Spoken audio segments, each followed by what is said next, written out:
What is up mga kap? For today's video, i-unpack natin tong Montances Telecaster na M-Tone pickups from Montances Guitar Wiring. Ever since napaka-supportive ni Sir Mong, kaya shoutout kay Sir Mong sa patuloy na tiwala sa ating channel na pinadala niya tayo nitong kanilang pickups. Reach out lang din ako sa kanila for collaboration para sa aking next project. Napansin nyo last time, in-upgrade ko yung ating Smiger LG2ST ng kanilang M-Tone pickups. So, pakita ko rin sa inyo kung baka nakakalimutan nyo na rin. Ito yung M-Tone pickups na in-install ko. HSS configuration yan. And sobrang amazed ako dito sa quality ng tone na napoproduce ng pickups na to. Marami-rami na rin akong na-cover na songs dito and grabe, sobrang on point at maganda talaga ang kanyang tunog. Ngayon, i-reveal ko naman kung ano yung next project na naiisip ko. So, I reach out to Sir Mong sa M-Tone and ito yung gusto kong i-project, yung Fermata FT1 nila, yung Telecaster. Alam ko naman na maganda na talaga itong pickups ng Fermata, pero syempre para sa atin na mga enthusiasts, gusto natin na mas mapaganda pa yung tunog ng ating gitara. It really doesn't matter kung gaano kamahal yung gitara natin as long as meron tayong passion para pagandahin palalo yung resources na meron tayo. Especially kung nagsisimula pa lang tayo o kahit yung mga nagbabalik loob sa paggigitara. And for me, nakita ko na napakagandang simulan ng upgrades para sa FT1 ng Fermata. I-unpack na natin tong Montances guitar wiring. So makikita nyo, meron siyang sticker ng Montances guitar wiring.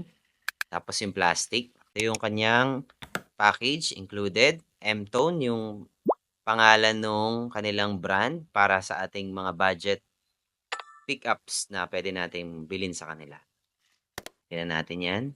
May libre din ng kanilang sticker. Montances Custom Pickups. Ang ganda ng detail. Meron talagang pickups dito. Tapos yan.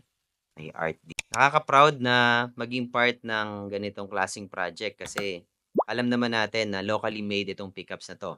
At mawawala na yung stigma na di porket na local, hindi maganda yung quality. I guarantee you, ang mga local brands natin ay competitive na. When it comes sa performance ng pickups, at saka ng quality ng kanilang pagkakagawa. Recently yata, nakipag-collab na din sa kanila yung isang local brand na Montances pickups na rin yung ini-install. Ayan. So, nakita nyo to. Ito yung neck pickup. May M-tone sa likod niya. Tsaka ang ganda ng wiring nila, no? Hindi siya mumurahin ng mga wiring. So, maganda siya. Hindi manipis. So, may plastic sa unahan para protection sa mga scratches. Sandin natin tong isa. Ito yung neck pickup. Ito yung gusto ko sa Telecaster. Napaka-simple ng configuration niya. Dalawang pickups lang.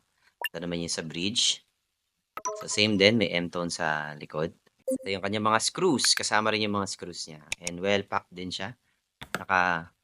Naka-separate yung packaging. And then, of course, yung kanilang socials, promotion. So, follow natin yung Montances guitar wiring at saka yung M-tone nila na sub-brand.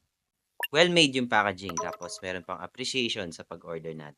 Ito pa pala yung exciting para sa second project ng ating guitar upgrade.